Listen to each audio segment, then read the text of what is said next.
Good morning. It's always good to be back in West Virginia. As he said, we're the Knight family. I'm Zach, my wife Katie. We've been married for 17 years this past June. My oldest son is clear by the wall, Aiden. He's 15, Owen's in the middle. He's 13, and our little girl Paisley's 10. And Owen and Paisley are dealing with some sinus issues this week. But as he said, we're missionaries. Our ministry is Wounded Spirits,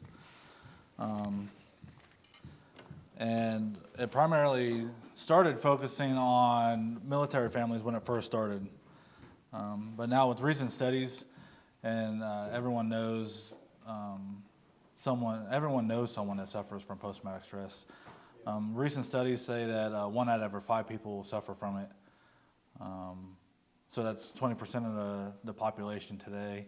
And then a study after COVID, the whole thing, it said 1/3 of the people who spent one night in the hospital due to COVID suffers from post-traumatic stress. And it's a needed ministry. We have 8 missionary families right now. 3 of them serve just outside military bases. They have small groups outside the military base in their church, and they do it on military bases each week. We have a podcast. If anyone listens to the podcast, our founder and president, Doug Carragher, does the podcast. It's named Help for Wounded Spirits. It can be found on Podbean if you want to go all the way back. I think it's 4 years old now, so there's 200 or 300 some episodes. And we have an average of 3,000 people a day listen to this podcast. And the last known statistic too is one person a week usually calls in and says they got saved listening to the podcast. 2 years ago, we filmed a 12-part miniseries dealing with post-traumatic stress, the symptoms, and everything that goes along with it. It's on YouTube, it's on our website, and currently, where is it? They're being downloaded with the U.S. Armed Forces in Europe and Asia, and 1 U.S. naval fleet downloaded them before they went out to seas. And then so far, we've heard back from the service members on the naval fleet, and 78 surrendered their life to Christ. They got saved and are serving Him on the boats. Overall, we have 40 small groups and churches just like this. They're usually led by someone that's not in, but someone that's come to one of our camps and got training. Our biggest one is right outside Fort Hood, Texas. Fort Hood is the biggest U.S. military installation in the continental United States, with I think 3 or 4 different divisions there. And I know the missionary that's working down there says once or twice a week there's a suicide on Fort Hood. And it's real sad to fight the battle in Afghanistan, Iraq, wherever we were, and come home and just give up and lose the fight. And this August, Doug just got confirmation that 2 Wounded Spirits groups are going to be started in Australia. We have people all over the world listen to our podcast and get help from that. We don't have a table set up, but we do have these books, Wounded Spirits. Doug Carragher, our president, wrote them, and it goes through what the Bible says about all these different things, suicide, fear, and anxiety, all the way up to what the Bible says and deals with about pornography. But a little bit about my history. In 2005, I got saved. I was 18. We started dating in 2005, I think right before that. 2006, I joined the Army. Went to Fort Sill, Oklahoma for basic and my advanced training. So that was January through May. I was in Oklahoma. In June, we got married. In August, I was sent on my first tour of Afghanistan. My unit was already there, so I was a late deployer replacement, if you want. Kind of like in the Band of Brothers, where they had the replacements come in after Normandy and stuff like that. So I did 10 months that tour. We saw a lot of action. That was pretty much the surge. They called it the surge. They were taking anyone and everyone to join the military. I know some judges be like, either you go to jail or you join the military. And they lowered the standards. In the Army regulations, probably all of them, no tattoos on the hands, necks, heads, face. They didn't care. They were taking anyone and everyone to fight. So in 2006, we saw a lot of action in the eastern part of Afghanistan, where luckily while I was there, I say luckily because we only had 2 service members get killed while I was there. We lost a total of 15 that whole 15 months we were there. 10 of them died in a helicopter crash, and then the other 5 or 4 died getting overrun in their position, and one died in a rollover accident. So a lot of my friends suffer from post-traumatic stress. In the military, we're taught not to bring it up, and that's wrong, because a lot of people, they suffer in silence, and then we have these suicides. We have people turn into drugs and alcohol and all this stuff to cope with the things we saw. I got back from that tour in 2007, redeployed in 2009, came back, redeployed in 2011.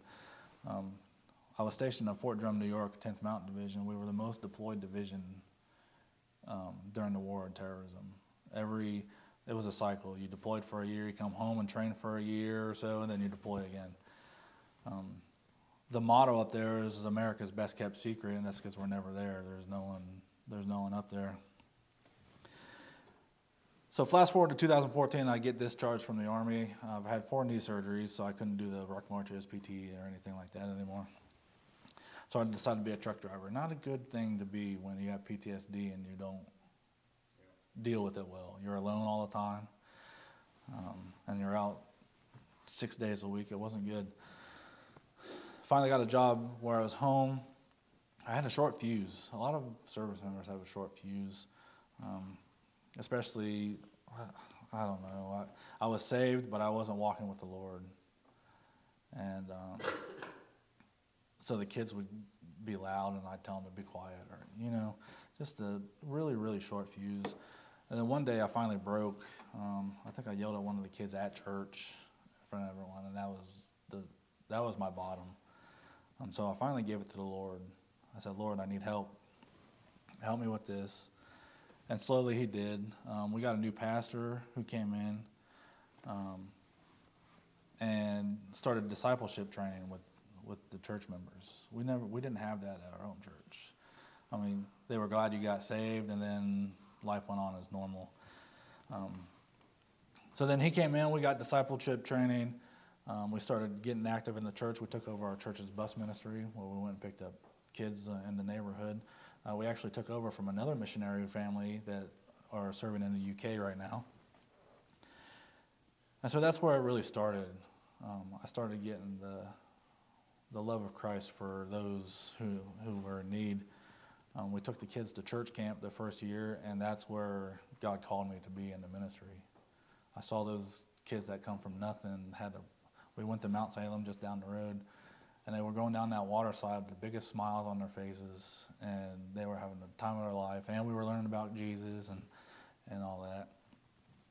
And so then I told my pastor, I said, hey, I want to be in the ministry. He's like, what does that mean to you? I said, I don't know, but I want to do. So he made me the youth leader or whatever, and then we still did the bus. We helped with Children's Church. We helped with Master Club. And my love for God's work grew and grew. And then I worked for Waste Management, and I didn't want to. I'm not an early person. 4 o'clock in the morning to be at work is early. And then to drive a trash truck all day, and then be back at 6 o'clock at night, and then do the whole thing again. It was just rough. So one day I texted her, or I called her, Katie, and I said, I'm quitting. I don't want to do this, and I want to just do full-time ministry. I just want to do that. And she said, no, you can't quit. We don't have income, all that stuff. like rational person. So then right then and there, I was on my 30-minute break. You had to take a 30-minute break. And I just prayed in my truck. I said, Lord, if you want me to go into ministry, just calm my heart. Let me finish this whatever time I had. And I think it was a month, maybe 2. And then I'll know that you want me into ministry. And right then and there, he calmed my heart. There was a peace over me that you can't explain it unless you know, and you've been there. So then I think it was June of 2001, June 2001, we officially became missionaries with Wounded Spirits. And so far we've been to 3 camps where we got training. The missionaries get training at the camps as well as the people that go to the camps. So we're certified through the VA as counselors, but the insurance companies don't like the word counselor unless you're licensed. And so we coach people on PTSD. And but the same people, the people that come to camp can get certified. But as well as that, it's just like any other group kind of thing. You meet people with their same problems that you have, that you can never talk to anyone else because they didn't understand. And so there'll be long nights of just talking to people about their problems and how to help them and stuff like that. And so we've been doing that for 3 years. Is it 3? 2.5 years. So the great news is we're back in West Virginia.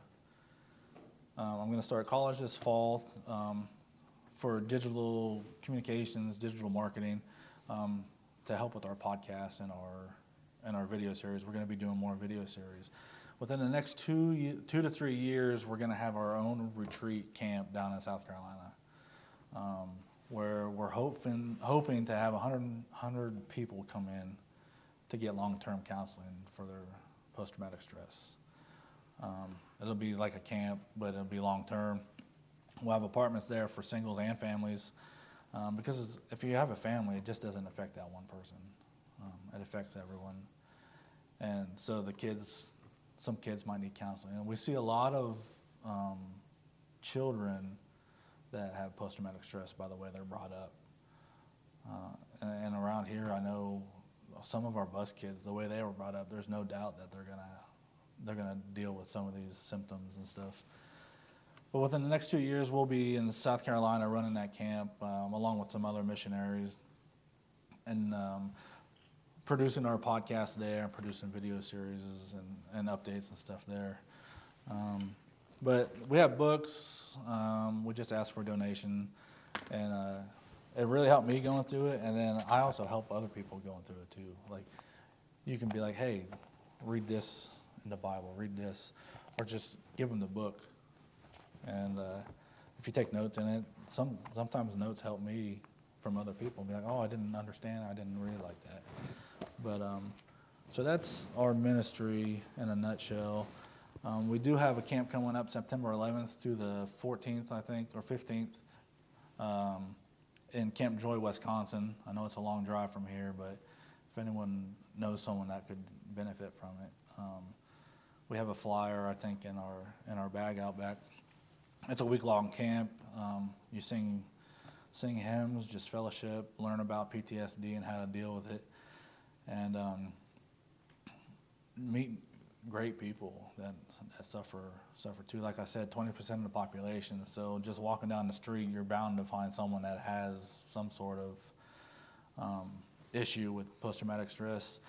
And one thing I learned from the first camp we went to is there's complex PTSD and just simple, I guess not simple, but just regular. Complex is one trauma after another. Like firefighters, first responders, nurses, doctors, they see those people coming to the hospital or on car wrecks or whatever, and then that's traumatic, but then they don't get downtime to cope with it, to process what happened or decompress, and they're right back at it. And so that's mine. I have complex PTSD from my childhood, watching my dad pass away, to combat, obviously. And think that's it. And we have a sign up for our newsletter too. If you guys would like email of our newsletter, we try to get it out every 3 or 4 months, or as more things we do, the better and stuff. Any questions? I could